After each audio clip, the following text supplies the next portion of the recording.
नमस्कार, आपको स्वागत है एग्जाम गुरुजी के डेली करंट अफेयर्स में। 10 जनवरी दिन मंगलवार। मैं नीलेश आपका मध्य प्रदेश और राष्ट्रीय अंतर्राष्ट्रीय खबरों में आप सभी का एग्जाम गुरुजी के चैनल में स्वागत करता हूं। और शुरुआत करते हैं हम अपने करंट अफेयर्स की आज के सुबह के विचारों के साथ। और असंभव कहकर किसी काम को करने से पहले कर्म क्षेत्र में कांप कर लड़खड़ाओ मत, ये कहना है जयशंकर प्रसाद का। ये उनकी एक कविता है, वहां से ये लिया गया वाक्य है कि आपको यदि कोई कार्य है उसको असंभव कर मतलब कह करके हम उसको पहले ही कह दें कि ये असंभव है, इस कार्य को नहीं किया जा सकता, तो मतलब हम कहीं ना कहीं जो हमारा कर्म है, जिस एक कर्म क्षेत्र जिसे बोला जाता है कि जहां हमें अपने कर्म की लड़ाई लड़नी है, हमें कार्य करना है, उससे हम पहले ही क्या हो जाते हैं, डर जाते हैं। तो असंभव कह करके अपने लक्ष्य से या अपने कार्यों से आप अपने पाँव को लड़खड़ाइए मत, या अपने डर अपने अंदर एक भय को मत पैदा करिए। असंभव में आहट आइए और संभव को पूरा करिए, यही इनके कहने का मतलब है। और आगे की तरफ हम बढ़ते हैं और पिछले दिन हमने क्या पढ़ा था उसका रिवीजन करते हैं। तो शुरुआत करते हैं कि तकनीकी और नवाचारों को प्रदर्शित करने के लिए अभी जो हमारे यहाँ का विज्ञान एवं प्रौद्योगिकी मंत्रालय है, इसने 1 वीक 1 लैब का एक अभियान शुरू किया है। 37 लैबें हैं, सभी पर ये चलाया जाएगा कि जो नए युवा होंगे उनको प्रेरित किया जाएगा। भारत सरकार ने जो काला जार है इसको खत्म करने का वर्ष 2023 तक का लक्ष्य रखा है। 20 तक का था, लेकिन अभी ये कोविड के कारण इसको फिर क्या किया गया, 3 साल का बढ़ा दिया गया है। और ताड़ के पत्तों की जो पांडुलिपियां हैं, इनका एक संग्रहालय बनाया गया है। दुनिया का ऐसा पहला संग्रहालय है जो कि केरल की जो राजधानी है त्रिवेंद्रम त्रिवेंद्रम वहां पे ये बनाया गया है। अभी जाति सर्वेक्षण शुरू हुआ है, ये भारत के किस राज्य में हुआ है? ये बिहार में शुरुआत हुई है इसकी। जो भारत का पहला समावेशन महोत्सव मनाया जा रहा है, जिसे पर्पल फेस्टिवल भी कहा जाता है, इसकी शुरुआत हो चुकी है और ये गोवा में मनाया जा रहा है। मध्य प्रदेश के करंट अफेयर्स की बात करें तो मध्य प्रदेश राज्य जो अपराध अभिलेख ब्यूरो है, इनका एक ऐप है ई विवेचना ऐप। इसको अभी हाल ही में प्लेटिनम पुरस्कार दिया है, भारत के जो राष्ट्रपति हैं उनके द्वारा दिया गया है। और ये डिजिटल इंडिया पहल के अंतर्गत दिया गया है। हिंदुस्तान का दिल धड़का दो, ये जो गीत है ये शान के द्वारा गाया गया है। जो भी हमारे खेलो इंडिया गेम्स होने वाले हैं उनका ये एंथम है। खेलो इंडिया मसाल का जो नाम रखा गया है वो नर्मदा माँ जहाँ से निकलती हैं वहां की जगह अमरकंटक, उसके नाम पे रखा गया। इसके बारे में काफी अच्छी अच्छी बातें थी, वो हमने आपको यहाँ पे डिटेल्स में बताई थी। आप खेलो इंडिया गेम्स, प्रवासी भारतीय दिवस, यहाँ से जितने भी प्रश्न बन सकते हैं, संभावना है उन सभी को हम कवर कर रहे हैं लगातार। और आप इनकी ज्यादा नहीं, एक पेज के मुश्किल से ये रहेंगे, कुछ फैक्ट्स हैं आप उनको लिखते चलेंगे। यूथ गेम्स जो 2022 है, इसका जो शुभंकर रहेगा वो आशा और मोगली रहेंगे। आशा कौन है, मोगली कौन है, ये दोनों चीजें आपको कल के करंट अफेयर में बता दी गई थी। मध्य प्रदेश से एक परिचय एक पुस्तक आई है, श्री जितेंद्र सिंह भदौरिया इनके द्वारा लिखी गई है।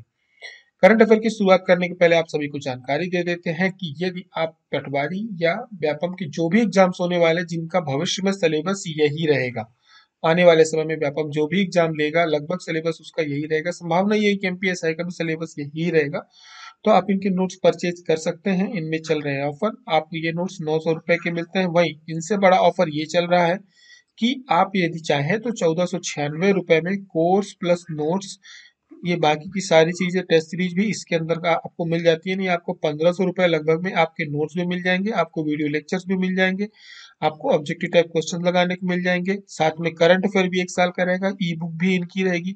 ये सारी चीजें आपको 1500 रुपए में मिल जाती हैं। इनमें कोई लिमिट नहीं है कि आप कितने समय तक वीडियो लेक्चर देख सकते हैं या कर सकते हैं, आपके ऊपर है। आप चाहे तो दिन में 1000 बार भी वीडियो लेक्चर्स को देख सकते हैं। साथ में कोर्स में बाकी चीजें भी अपडेट होती रहती हैं।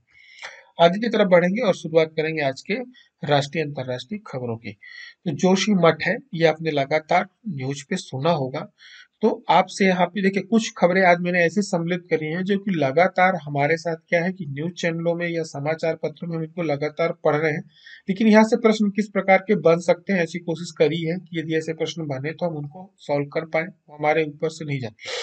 इन्हीं में जोशी मठ है, आजकल खबरों में बना हुआ है, लगातार बना हुआ है। तो हमें ये बताना है कि उच्च जोखिम वाले किस भूकंपीय क्षेत्र में ये शामिल है। तो ये कहाँ है ये तो हमें पता है। और ये जो शामिल है भूकंपीय क्षेत्र, जो हमारे यहाँ 6 भूकंपीय क्षेत्र में भारत को जो बांटा गया, उनमें से ये 5वें नंबर पे आता है, जो कि सबसे खतरनाक जोन पे भी कहलाता है। तो अभी क्या है कि ऐसी बात करी जाए तो जोशीमठ है कहाँ, तो ये आपको पता होना चाहिए कि ये उत्तराखंड राज्य में आता है, यदि आपसे कभी पूछा जाए तो। ठीक है, यदि राज्य पूछा जाता है तो हमें ध्यान रखना है कि जो इसे ज्योतिर्मठ भी कहा जाता है, ये उत्तराखंड का जो एक चमोली जिला है वहां पे आता है। जब आप ऋषिकेश और बद्रीनाथ की यात्रा करने जाते हैं, जो कि आपका NH 7 पे पड़ता है, पहाड़ी पड़ती है, उस पे ये आता है। तो आपको बीच में एक तरह से आप ये कहें कि जो बीच में एक यात्रा का एक पड़ाव होता है, जो आराम वाला पड़ाव होता है, तो ज्यादातर जो लोग होते हैं वो जोशी मठ पे विश्राम करते हैं। ठीक है, उसकी आप लोकेशन देखेंगे तो वो ये है, आपका जोशी मठ है ये। ठीक है, और यहाँ पे ये पड़ता है चमोली के पास में। ठीक है, ये बद्रीनाथ और इसके आसपास पड़ता है। ठीक है, हरिद्वार से यहाँ से जब अपन निकलेंगे अल्मोड़ा होते ही यहाँ पे बद्रीनाथ पहुंचेंगे तो यहाँ पे जोशीमठ आता है, और यहाँ पे ये दरार आ रही है। तो अब क्या हो गया है कि ये अभी से नहीं आ रही है, इसकी शुरुआत काफी पहले हो चुकी थी। 1976 के आसपास भी इसकी चेतावनी दी जा चुकी थी, और उसके कई कारण हैं। पहला कारण तो ये है कि यहाँ पर क्या है कि पहले जो आबादी थी वो काफी कम थी, तो इसकी वजह से जो मानवीय गतिविधियां होती हैं वो वहां पर कम थी। लेकिन धीरे धीरे बहुत सारे वहां पे परिवार बस गए, मानवीय गतिविधियां शुरू हो गई, पानी को लेकर के बाकी चीजें वहां पे स्टार्ट हो गई, ड्रिलिंग वगैरह स्टार्ट हो गई।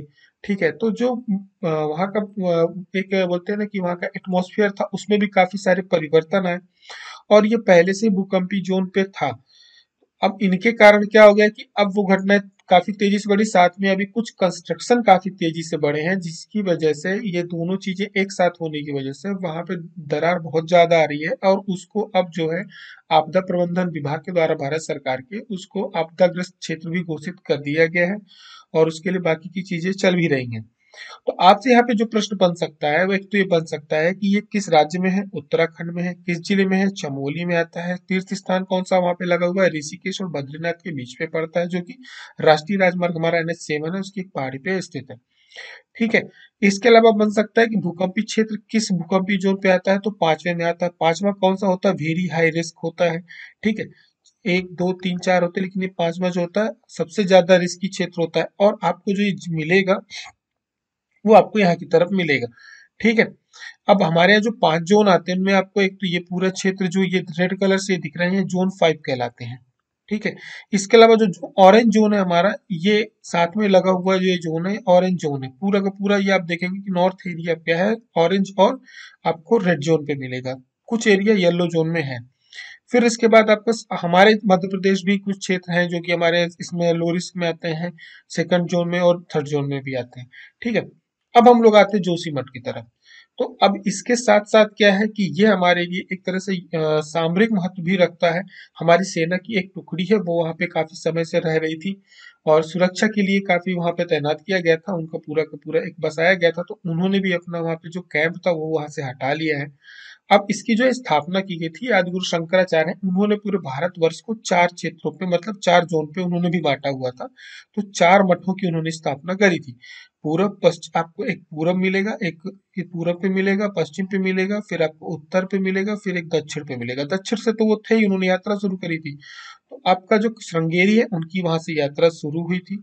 उन्होंने जो एक मठ स्थापित किया तो कर्नाटक में श्रृंगेरी में किया था। जोशी मठ जो स्थापित किया वो उत्तराखंड में किया। गुजरात यानी पश्चिम में द्वारका उन्होंने स्थापित करी। पुरी में उन्होंने ओडिशा में उन्होंने ओडिशा में पुरी स्थापित करी। ये 4 मठ हैं। इसका अपना जोशी मठ का अलग महत्व है।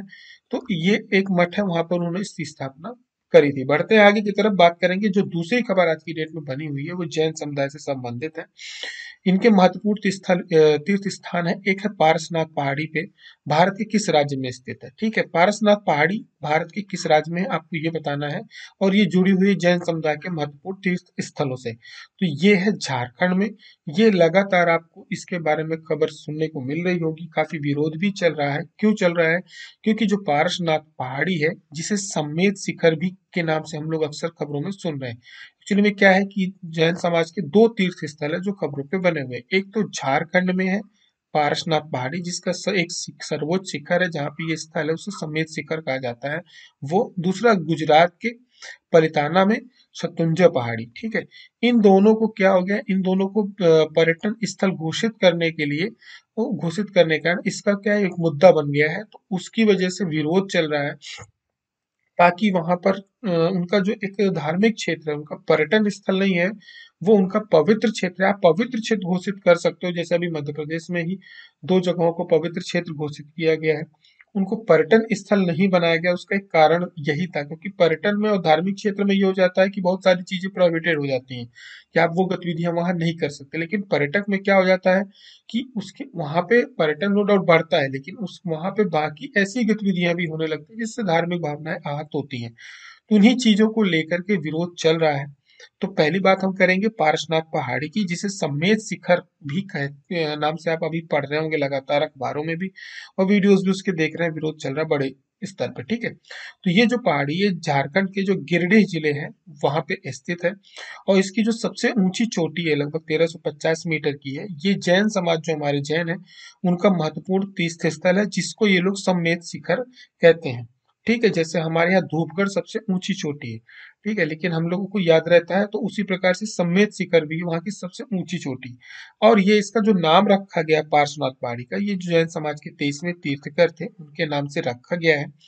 और यहाँ पर इन्होंने क्या है मोक्ष प्राप्त किया था, और इस पे गुफा वगैरह भी है, बहुत सारी चीजें हैं।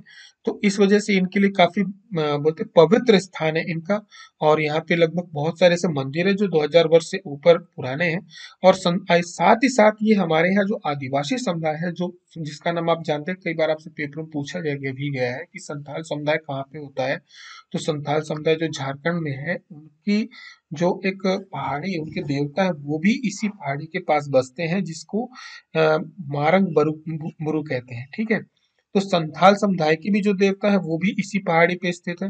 और उस समय क्या होता है कि ये जो भी अपना मध्य अप्रैल का समय आएगा, ठीक है, बैसाखी लगेगी, उस समय पे ये लोग शिकार उत्सव मनाते हैं। तो ये दोनों चीजें आपस में, एक तो इतना ज्यादा विरोध है, क्योंकि जैन समुदाय मांस मछली और ये सब चीजों से काफी दूर रहते हैं, उनका कोई एकदम बोलते हैं ना एकदम घोर विरोध है। ठीक है, उन बहुत पवित्र माना जाता है उनको। वहीं पे आदिवासी समुदाय है जिनकी पूजा का जो तरीका है उसमें एक शिकार मनाया जाता है, उत्सव के रूप में मनाते हैं।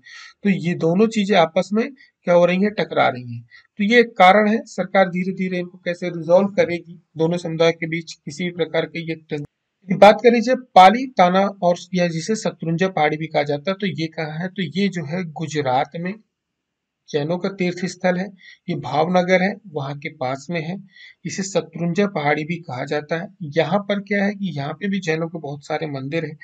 और ये जो इनके तीर्थकर ऋषभ है, उनका मंदिर यहाँ पे स्थापित किया गया है। और ऐसा कहा जाता है कि उन्होंने यहाँ पे उपदेश दिया था, इस वजह से ये मंदिर जो है, ये जो तीर्थ क्षेत्र है, ये पवित्र घोषित हो गया था। और इनके जो है सबसे जो धार्मिक पवित्र तीर्थ स्थल है उनमें से ये एक है, क्योंकि यहाँ इसका जो निर्माण माना जाता है ये लगभग 9000 वर्ष से पूर्व का माना जाता है, कि इस यहाँ पे जो मंदिरों का ये निर्माण हुआ है ये लगभग एक 9000 वर्ष के पूर्व का है। तो इसके जो जैन धर्म के जो संस्थापक रहे हैं आदिनाथ, जिन्हें ऋषभ ऋषि के नाम से भी जाना जाता है, तो उन्होंने यहाँ पे एक जो वृक्ष है जिसका नाम है रेयान वृक्ष, उसके नीचे इन्होंने यहाँ पे क्या किया था, ध्यान किया था, साधना किया था, और साथ में उपदेश भी दिया था। तो इस वजह से ये भी जो जगह है काफी महत्वपूर्ण हो जाती है। तो ये दोनों जो इस समय जैन तीर्थ स्थल है, ये काफी खबरों पे बने हुए हैं। तो ये हमें याद रखना है कि जो पालीताना या शत्रुंजय पहाड़ी है ये गुजरात में भावनगर जिले पे है। सम्मेद शिखर हमें याद होगा, ये सबसे ऊंची चोटी है। लेकिन यदि पर्वत श्रृंखला की बात करी जाएगी तो वो हमें याद रखनी। बढ़ते हैं आगे की तरफ प्रश्न क्रमांक 3 में, हाल ही में भारत ने किस देश को पीछे छोड़ते हुए पहली बार तीसरा सबसे बड़ा ऑटो बाजार बन गया है? तो ये भारत ने पीछे छोड़ दिया है जापान को। जापान को पीछे करते हुए भारत अभी खबरों में लगातार बना हुआ था, भारत सबसे बड़ा ऑटोमोबाइल सेक्टर का बाजार बन गया। मतलब कारें सबसे ज्यादा भारत में खरीदी जा रही है। यहाँ पे बाइक की बात नहीं हो रही है, यहाँ पे कार के लिए बात हो रही है। तो बिक्री काफी तेजी से बढ़ी है। ठीक है, अब ऐसा अनुमान है कि आने वाले समय में भारत जो है कि दुनिया का बोलते हैं कि लगभग 2 से 3 वर्षों के अंदर अंदर, क्योंकि अभी हमारे यहाँ उतने स्तर पे बिक्री नहीं हुई है जितनी होनी चाहिए। हमसे आगे भी कोई चल रहा है तो चीन चल रहा है, जिसकी यहाँ पे लगभग 26.27 मिलियन वाहनों की बिक्री हुई है। भारत में क्या है 4.25 मिलियन यूनिट थी, जो आगे बढ़ चुकी, जो जापान में 4.2 मिलियन यूनिट से आगे निकल गई है। अब धीरे धीरे चाइना से हम अभी काफी पीछे हैं, देखते हैं आगे हम कब तक चाइना को पीछे कर लेते हैं। पर हमें याद रखना भारत समय ऑटोमोबाइल सेक्टर पे तीसरे नंबर पे चल रहा है। बात करेंगे आगे की तरफ और प्रश्न क्रमांक 4 में, अभी क्या है, चर्चा में एक विवाद रहा है, जल नदी विवाद, जो कि किस नाम से न जाना जाता है, महादायी नदी जल विवाद के नाम से जाना जाता है। ठीक है, ये किन दो राज्यों के बीच का विवाद है, तो ये हमें ध्यान रखना है। इसमें हालांकि एक तीसरा राज्य भी है, लेकिन यहाँ पे हमने दो राज्यों का पूछा है, तो ये कर्नाटक और गोवा के बीच मुख्यतः विवाद है। इसमें एक राज्य और इंक्लूड है, वो आप याद रखेंगे, वो है महाराष्ट्र। तो महाराष्ट्र, गोवा और कर्नाटका के बीच ये जो है महादायी नदी जल का विवाद है, और ये डैम है साथ में, उसको लेकर के विवाद भी चल रहा है। तो अभी क्या हुआ है कि कर्नाटका सरकार की जो एक योजना है, महादायी नदी ये योजना, ठीक है, तो कालसा बंदूरी नाला परियोजना थी, जिसको केंद्र सरकार ने मंजूरी दे दी है। लेकिन क्या हुआ है कि गोवा सरकार ने उस पर आपत्ति दर्ज करी है। उसका आपत्ति दर्ज करने का उसका एक अलग कारण है, क्योंकि उनका जो एक अभ्यारण्य है उस पे क्या, वहाँ की जो जैव विविधता है उस पर असर पड़ेगा। तो ये इस परियोजना का उद्देश्य क्या है कि जो कर्नाटक का क्षेत्र है, बेलगावी, धारवाड़ी, बागलकोट या गडक, यहाँ पे पेयजल की आवश्यकता पूर्ति करनी है, साथ में सिंचाई के लिए जल भी उपलब्ध कराना है। तो लेकिन इसके कारण क्या हो रहा है, इस परियोजना के कारण हो ये रहा है कि गोवा की जो प्रमुख आबादी, वहाँ पे जो एक क्षेत्र है, पूरा पूरा पारिस्थितिकी तंत्र है, वो प्रभावित होगा। क्योंकि वहां पर क्या है कि ये जो नदी में खारे जल के क्या होगा, प्रवेश होगा, जिसकी वजह से वहाँ के जो मैंग्रोव और उनका हरित वन क्षेत्र है, क्योंकि जो मैंग्रोव वन होते हैं वो किस में बनते हैं, वो खारे पानी में होते हैं। तो नदी का जल क्या है, मीठा है, तो इसकी वजह से जो मैंग्रोव क्षेत्र है वो क्या होगा, प्रभावित होगा, और इसकी वजह से वहां पे पारिस्थितिकी तंत्र भी क्या हो सकता है, बिगड़ सकता है। अब बात करी जाए यदि खालसा बंदूरी नाला परियोजना की, तो ये जो नदी जल है, ये इसकी एक कृष्णा की एक सहायक नदी है। ठीक है, उसमें क्या है, नदी मार्ग प्रवाह के बेसिन से इसमें प्रभावित किया जाएगा। अब इसके तहत और भी जो अन्य नदियां हैं, कालसा हो गई, बंदूरी हो गई, इन सबको जोड़ा जाएगा। ठीक है, अब इस परियोजना की जो शुरुआत हुई थी वो 1980 में हो चुकी थी, लेकिन इन्हीं विवादों के कारण ये परियोजना लगातार आगे बढ़ी नहीं थी, क्योंकि ये राज्यों का विवाद है। तो इसको क्या लिया तो होता है, सबसे पहले सर इसको केंद्र सरकार निपटाती है, क्योंकि दो राज्यों के बीच का विवाद है। पहले कोशिश होती है कि आपस में ही मैटर सुलझा ले, जब नहीं सुलझता है तो फिर केंद्र सरकार इस पे हस्तक्षेप करती है और उसको किसी भी प्रकार से खत्म करने का प्रयास करती है। तो इन्हीं में आगे बढ़ के ये नदी जल विवाद है, आपसे यदि पूछा जाए तो आपको याद रखना है। आगे की तरफ बढ़ेंगे, बात करेंगे प्रश्न क्रमांक 5 की। हाल ही में चर्चा में रहा है डेक्सा टेस्ट। ठीक है, ये एक प्रकार का है, एक्सरे है, ब्लड टेस्ट है, या नशीली दवा का है, या आई टेस्ट है। तो ये ध्यान रखना, ये एक प्रकार का आई टेस्ट होता है। दो टेस्ट आपको लगातार खबरों में मिले होंगे, एक योयो टेस्ट, ठीक है, और ये डेक्सा टेस्ट। ये टर्मिनोलॉजी है, आपसे पूछी जा सकती है भविष्य में, तो ये ध्यान रखना। डेक्सा टेस्ट क्या है कि एक तरह से आप ये कह सकते हो एक्सरे का थोड़ा सा एडवांस वर्जन है। इसको डेक्सा स्कैन या डीएक्सए टेस्ट भी कहा जाता है। इसमें क्या होता है, जो हमारी हड्डियां होती है, बोन होती है, उनका घनत्व, मोटाई और मजबूती देखी जाती है। हुआ ये है कि अभी हाल ही में क्या हुआ, आपने देखा होगा क्रिकेट में बहुत सारे खिलाड़ी चोटिल काफी ज्यादा हो रहे हैं, उन्हें चोटें बहुत ज्यादा लग रही है, विशेषकर जब आईपीएल के अलावा जितने भी यहाँ पे टूर्नामेंट होते हैं, आईपीएल में बहुत कम खिलाड़ी चोटिल होते हैं। ठीक है, लेकिन जो आईपीएल के अलावा जो अंतरराष्ट्रीय टूर्नामेंट होते हैं, हमारे यहाँ के जो क्रिकेटर्स हैं वो बहुत ज्यादा चोटिल होने लगे हैं। तो अब इसी वजह से क्या हुआ, बीसीसीआई ने ये कहा है कि हम अब इनके सभी के देखेंगे कि ये चोटिल क्यों हो रहा है। तो इसके लिए इनका एक डेक्सा टेस्ट किया जाएगा, जिसमें हड्डियों का घनत्व यानी उनकी डेंसिटी चेक की जाएगी, कितनी मजबूत है, मोटाई क्या है, ये सारी चीजें होंगी।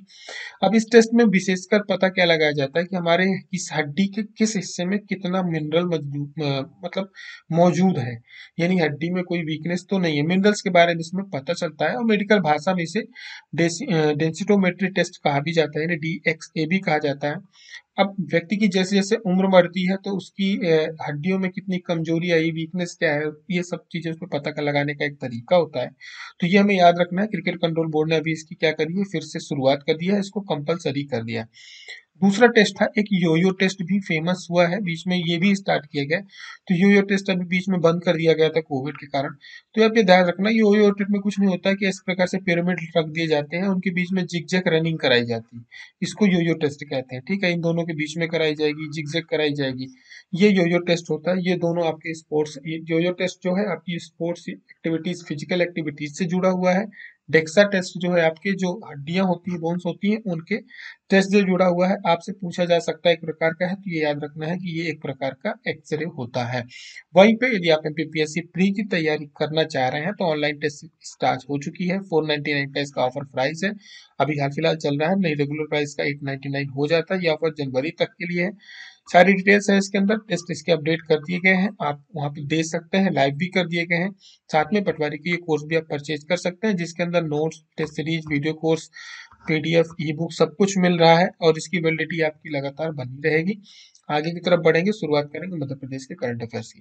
ठीक है, भारतीय प्रवासी दिवस लगातार पढ़ रहे थे, इसकी शुरुआत हो चुकी है, लेकिन इसमें जो डाक टिकट जारी करी गई है इसकी थीम क्या है? तो इसकी जो डाक टिकट जारी करी गई है वो उसकी थीम है सुरक्षित जाएं और प्रशिक्षित जाएं। ठीक है, आप आ गए हैं, अच्छी बात है। अब आप यहाँ से जब जाएं तो सुरक्षित जाएं और कुछ ना कुछ सीख कर जाएं, प्रशिक्षित जाएं। ठीक है, याद रखना ये। शुरुआत किसने करी है? भारत के जो प्रधानमंत्री है उनके द्वारा। ये 17वां प्रवासी दिवस था, ये याद रखना है। आयोजित कहाँ हुआ है? ब्रिलियंट कन्वेंशन सेंटर कहाँ है? तो ये ध्यान रखना है, इंदौर में है। यहाँ पे बिजनेस समिट भी अभी होने वाला है। मुख्य अतिथि कौन थे? बार बार बता रहे हैं, कोई कंफ्यूजन नहीं रखना। गुयाना के राष्ट्रपति जो डॉक्टर मोहम्मद इरफान अली थे, ये मुख्य अतिथि थे। और विशिष्ट अतिथि कौन थे? सूरीनाम के राष्ट्रपति श्री चंद्रिका प्रसाद थे।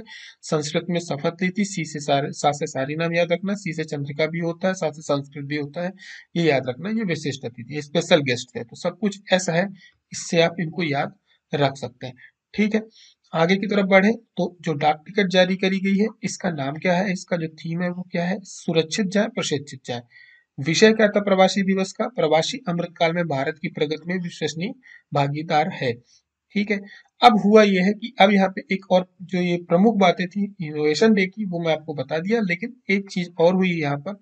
एक यहाँ पर प्रदर्शनी का आयोजन किया गया था, आजादी का अमृत महोत्सव, भारतीय स्वतंत्रता संग्राम में प्रवासी भारतीयों का योगदान। इस विषय पर एक जो डिजिटल प्रदर्शनी है उसका उद्घाटन प्रधानमंत्री के द्वारा किया गया है। यहाँ पर जो हमारे प्रवासी स्वतंत्रता सेनानी थे उनके बारे में जानकारी दी गई है। यहाँ पे उधम सिंह आपको पीछे की तरफ ये दिख रहे होंगे। ठीक है, तो उसके बारे में पूरा डिजिटल इंफॉर्मेशन है, उनके बारे में जानकारी है। तो इस प्रदर्शनी का भी आयोजन किया गया था। अब अभी आज इसका समापन होगा और शाम तक इसकी खबरें आएंगी, तो कल इसमें जो पुरस्कार दिए जाएंगे उसके बारे में आपको जानकारी दी जाएगी। बढ़ते प्रश्न क्रमांक 7 की तरफ। लाल बाग जो पैलेस है ये मध्य प्रदेश के किस शहर में स्थित है? तो ये जो लाल बाग पैलेस है ये मध्य प्रदेश के इंदौर में ही है। यहाँ पे चल रहा है एक उत्सव। आपसे दूसरा प्रश्न ये भी बन सकता है कि जो दृश्यम है, हृदय दृश्यम, दृश्यम मूवी थी अजय देवगन की, सेकंड पार्ट भी आ गया है इसका। तो हृदय दृश्यम किन दो शहरों पर आयोजित किया गया है या किस शहर में आयोजित किया गया है? तो ये याद रखना है, ये संगीत समारोह होता है, वार्षिक संगीत समारोह होता है, ये दो जगह आयोजित किया गया है। एक बार भोपाल में और इंदौर में, दोनों पे एक साथ ही चालू किया गया है। बस ये 8 से 10 तारीख है, वहाँ पे 7 से 12 जनवरी तक है। तारीख नहीं याद रखनी है, दो शहरों में आयोजित किया गया है। तो मध्य प्रदेश के जो इंदौर है, भोपाल में तो देखिए जो वहाँ पर कुशाभाऊ ठाकरे सभागार समारोह होता है, वहीं पे कुशाभाऊ ठाकरे सभागार में किया गया है।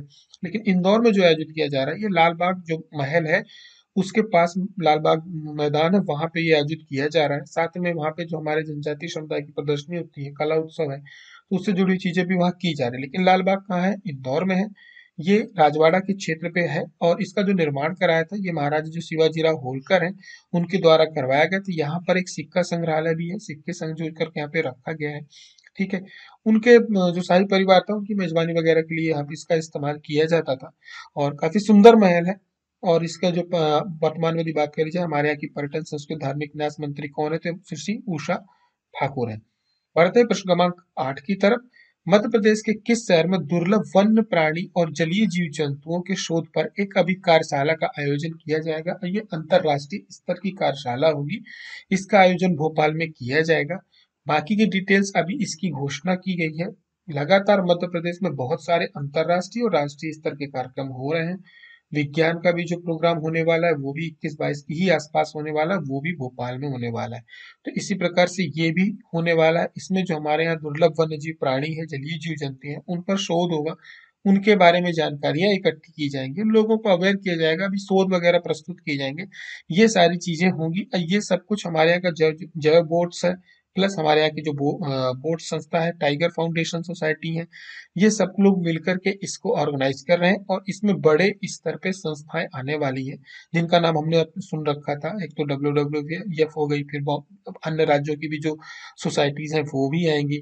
ठीक है, तो ये सब कुछ होगा, बड़े स्तर पे प्रोग्राम होगा, देखेंगे उस पर क्या क्या निकल करके आता है। बहुत सारी अच्छी जानकारियां निकल के आएंगी, लेकिन याद रखना इसका आयोजन भोपाल में किया जाएगा। बढ़ते प्रश्न क्रमांक 9 में मध्य प्रदेश के किस शहर में कि जो स्मार्ट सिटी पार्क है इसका नाम वाटर विजन पार्क कर दिया गया है। तो ये जो स्मार्ट सिटी पार्क है ये है भोपाल में और उस पार्क का नाम जो कर दिया गया है अब वो जाना जाएगा वाटर विजन पार्क से। हुआ क्यों? एक कार्यक्रम आयोजित हुआ था अंतरराष्ट्रीय जल महोत्सव राज्यों का जिसका इनॉग्रेशन भारत के प्रधानमंत्री ने किया था और जो हमारे यहाँ के देश के जल मंत्री हैं वो यहाँ पे आए हुए थे मुख्य अतिथि। सभी राज्यों के बाकी मंत्री वगैरह जो अधिकारी हैं सभी सम्मिलित हुए थे। तो इस पे एक विजन प्रस्तुत किया गया। इस विजन का आप ईयर भी याद रखना, जो अगला विजन चल रहा है वो 2047 चल रहा है। ठीक है, वाटर तो इसमें सारे विजन जो भी है चाहे आप देखेंगे एनर्जी से जुड़ा हुआ विजन होगा उसमें भी वाटर की जगह एनर्जी विजन @2047 इस प्रकार से नाम रखे जा रहे हैं। तो आप इस विजन को याद रखेंगे 2047 केंद्र सरकार के यदि कोई आपको एग्जाम में मिल जाते हैं @2047 तो आप पकड़ लेना कि ये इसी से जुड़े हुए विजन है। तो लगभग विजन अब सरकार के जो अगले चल रहे हैं वो 2047 चल रहे हैं।